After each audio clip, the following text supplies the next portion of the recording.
वट सावित्री व्रत कथा का वर्णन स्कंद पुराण में है। स्कंद पुराण में देवी सावित्री के पति सत्यवान की मृत्यु हो जाने पर सावित्री द्वारा पति के प्राण वापस लाने की कथा का जिक्र वट सावित्री व्रत कथा में किया गया है।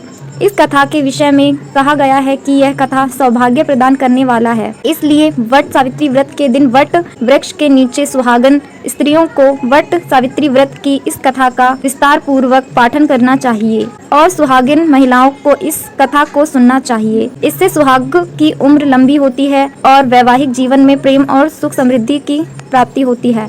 वट सावित्री व्रत कथा हिंदू धर्म में एक महत्वपूर्ण कथा है जो विवाहित महिलाओं द्वारा अपने पति की लंबी आयु और पारिवारिक सुख की समृद्धि के लिए व्रत के रूप में मनाई जाती है। इस व्रत की कथा का मुख्य पात्र सावित्री और सत्यवान है। देवी पार्वती जी ने कहा, हे देवताओं के भी देवता, जगत के पति शंकर भगवान प्रभास क्षेत्र में स्थित ब्रह्मा जी की प्रिया जो सावित्री देवी हैं, उनका चरित्र आप मुझसे कहिए। जो उनके व्रत का महात्म्य हो और उनके संबंध का इतिहास हो एवं जो स्त्रियों पतिव्रत्य को देने वाला सौभाग्यदायक और महान उदय करने वाला हो। तब शंकर भगवान ने कहा कि हे महादेवी, प्रभास क्षेत्र में स्थित सावित्री के असाधारण चरित्र को मैं तुमसे कहता हूँ। हे माहेश्वरी, सावित्री स्थल नामक स्थान में राजकन्या सावित्री ने जिस प्रकार से उत्तम वट सावित्री व्रत का पालन किया। मध्य देश में एक धर्मात्मा राजा रहता था जो सभी प्राणियों के हित में तत्पर रहता था। उसका नाम अश्वपति था। धर्मात्मा क्षमाशील सत्यवादी होने पर भी राजा संतान रहित था। एक समय वह राजा प्रभास क्षेत्र में यात्रा करते हुए पहुंचा और सावित्री स्थल पर आ गया। वहां पर राजा ने अपनी रानी के साथ इस व्रत को किया जो सावित्री व्रत नाम से प्रसिद्ध सभी प्रकार की कामनाओं को पूर्ण करने वाला है। भूभर्ट स्वाहा इस मंत्र की साक्षात मूर्ति बनकर स्थित श्री ब्रह्मा जी की प्रिया सावित्री देवी उस राजा पर प्रसन्न हुई। कमंडलू को धारण करने वाली वह स्त्री देवी दर्शन देने के बाद पुनः अदृश्य हो गई। लेकिन देवी के दर्शन के पुण्य से कुछ दिनों बाद राजा अश्वपति के घर देवी के समान रूप वाली कन्या का जन्म हुआ जो देवी सावित्री के अंश से ही उत्पन्न हुई थी। देवी सावित्री की प्रसन्नता से प्राप्त तथा सावित्री की पूजा करने के बाद उत्पन्न कन्या का नाम भी सावित्री रखा गया। वह राजकन्या देवी लक्ष्मी के समान शोभित होती हुई बढ़ने लगी और धीरे धीरे सुकोमल अंगों वाली वह कन्या यौवनावस्था को प्राप्त हुई। नगरवासी उस कन्या को देखकर यही समझते थे कि वह कोई देव कन्या है। कमल के समान विशाल नेत्रों वाली एवं तेज से अग्नि के समान प्रज्वलित होती हुई वह सावित्री महर्षि भृगु द्वारा कहे हुए सावित्री व्रत को करने लगी। लक्ष्मी के समान सुशोभित वह कन्या एक दिन देवी सावित्री की पूजा के बाद पिता के पास खड़ी हो गई। उस समय पुत्री की युवा अवस्था को प्राप्त हुई देखकर राजा ने मंत्रियों से सलाह किया। के बाद राजा ने सावित्री से कहा, हे पुत्री, तुम्हें योग्य वर को देने का समय आ गया है। मुझसे कोई तुम्हें मांगने के लिए भी नहीं आता और मैं भी विचार करने पर तुम्हारी आत्मा के अनुरूप वर को नहीं पा रहा हूँ। अतः हे पुत्री, देवताओं के निकट में जिस तरह से निंदनीय ना हो वैसा तुम करो। मैंने धर्म शास्त्र में पढ़ा और सुना भी है कि यदि पिता के गृह में रहती हुई विवाह के पहले ही जो कन्या रजोधर्म से युक्त हो जाती है उसके पिता को बड़ा पाप लगता है। इसलिए हे पुत्री, मैं तुमको भेज रहा हूँ कि तुम स्वयं ही अपने योग्य वर ढूंढ लो। वृद्ध मंत्रियों के साथ शीघ्र जाओ और मेरी बात को मानो। इसके बाद जैसा कहते हैं वैसा ही होगा।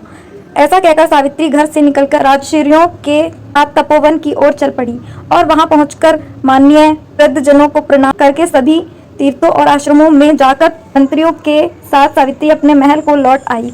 यहाँ सावित्री ने पिताजी के साथ देवर्षि नारद जी को बैठे हुए देखा। आसन पर बैठे हुए नारद जी को प्रणाम करके मुस्कुराती हुई जिस कार्य के लिए वन में गई थी सारी बात कहने लगी। सावित्री बोली, हे नारद जी, शारद देश में धर्मात्मा गुमत्सेन नाम से विख्यात एक क्षत्रिय राजा है जो दैवयोग से नेत्रहीन हो गए हैं। रुकिम नामक उनके एक सामंत ने उनसे राजपाट छीन लिया है और वह अपने पुत्र और पत्नी के साथ वन में रह रहे हैं। उनका पुत्र सत्यवादी और धर्मात्मा है, उसे ही मैंने मन में पति रूप में वरण किया है। नारद जी सावित्री के वचनों को सुनकर बोल पड़े, हे राजन, सावित्री ने यह बड़ा कष्टप्रद कार्य कर डाला। बाल बुद्धि होने से इसने केवल गुणवान समझकर सत्यवान को वरण कर लिया। सत्यवान मिट्टी के घोड़े बनाता है और घोड़े का चित्र भी बनाता है, इससे उसे चित्राश्व भी कहते हैं। सत्यवान दान और गुण में देव के समान है, ब्राह्मणों की रक्षा करने वाला और सत्यवादी है। राजा याति के समान उदार, चंद्रमा के समान प्रिय लगने वाला, रूप में दूसरी अश्विनी कुमार के समान बलवान है।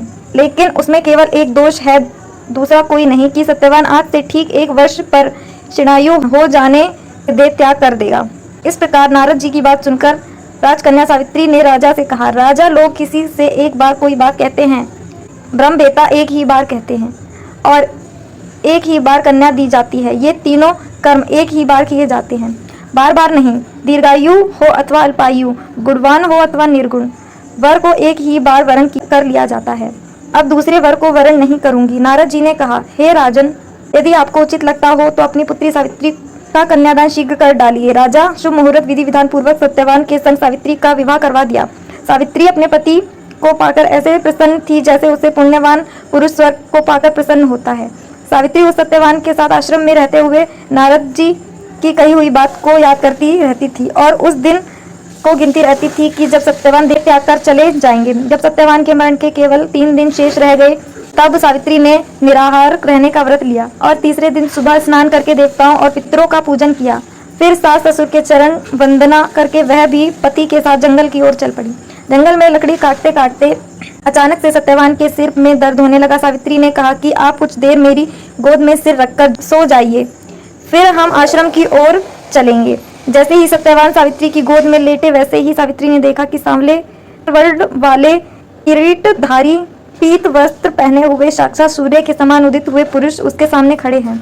सावित्री ने उन्हें प्रणाम किया और उनसे पूछा कि आप कौन हैं। इस पर यमराज ने कहा कि मैं सब प्राणियों के लिए भयंकर और कर्मानुसार उनका उचित दंड देने वाला यम हूँ।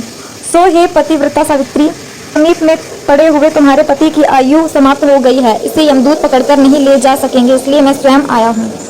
ऐसा कहकर फांस के लिए हुए यमराज ने सत्यवान के शरीर से कुष्ठ मात्र शरीर वाले जीवात्मा बलपूर्वक निकाल लिया। इसके बाद यमपुरी की ओर चलना शुरू किया। सावित्री भी यम के पीछे पीछे चलने लगी। यमराज ने सावित्री से कहा कि कोई भी जीव बिना आयु समाप्त हुए यम मार्ग से नहीं जा सकता। सावित्री ने यमराज से कहा कि आप जैसे सज्जन पुरुष के साथ मैं चल रही हूँ, मेरे पति आपके साथ हैं, तो मुझे आपके साथ चलने में कोई शर्म नहीं और गलानी नहीं हो रही है।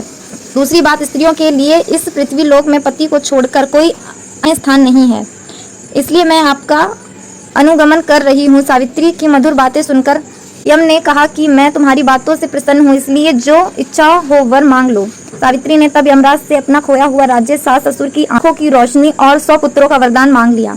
अपने वरदान में जाल में कर यमराज ने सत्यवान की आत्मा को मुक्त कर दिया और सावित्री को लौटा दिया।